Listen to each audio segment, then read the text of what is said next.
and Roberta Smith, right, the only duo that needs only one microphone. Bob. Thank you very much. It's great to be, that's a wonderful horse by Hans Hacker, and it's a great anti-war statement actually, and we're also surrounded by Landseer's lions.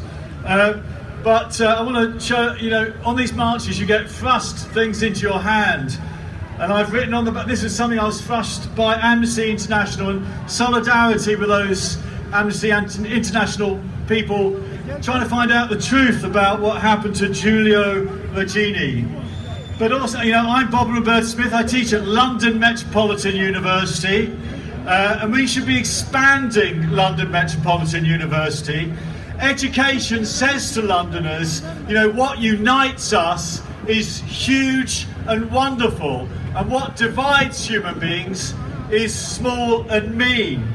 And I've just heard today that the Secretary and Chair of UCU, David Harbin, and Mark Campbell have been made redundant, and that's a terrible thing. We should be expanding education in this London. We're expanding London's capacity with Crossrail. We're building all these investment flats. We should be expanding education for working class Londoners. I want to thank the TUC's Show Cultures of Love group. It's a great idea to bring workers in museums together to campaign for their rights and for more public funding for museums and galleries. And in fact, the Museums in Wales crew, I don't know if they're here, they can shout out, but they've got buckets, so dig deep. They're trying to raise some money for their campaign.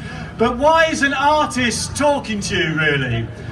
An artist is talking to you because arts around the world are under threat. So this is El Decano. He is a musician from Cuba, and he has been imprisoned for a year. This is a painting of Zainab Al-Khawaja. Zainab Al-Khawaja is a blogger in Bahrain.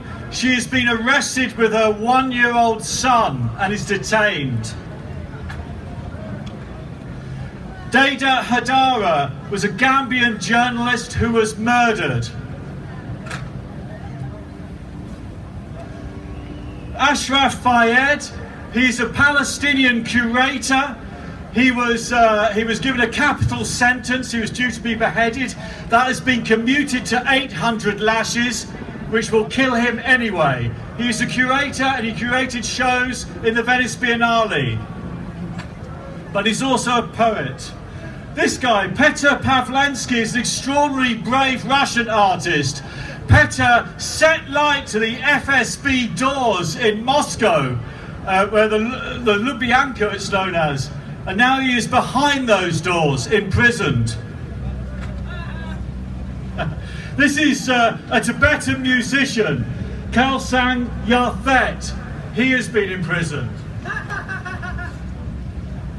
And not forgetting Shan Dakar, who was murdered, a journalist killed in Pakistan, and Lo Xiaobo, the Chinese poet laureate, who's now facing his 7th year in prison. So the thing is that the arts, we understand the struggle for the arts, we understand it's a nice thing to have, but all these people are freedom of expression workers.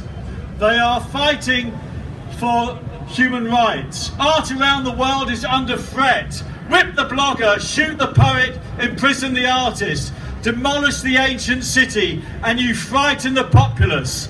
Kill the chicken, and you frighten the cow. In this country, we are systematically discriminating against our creative children.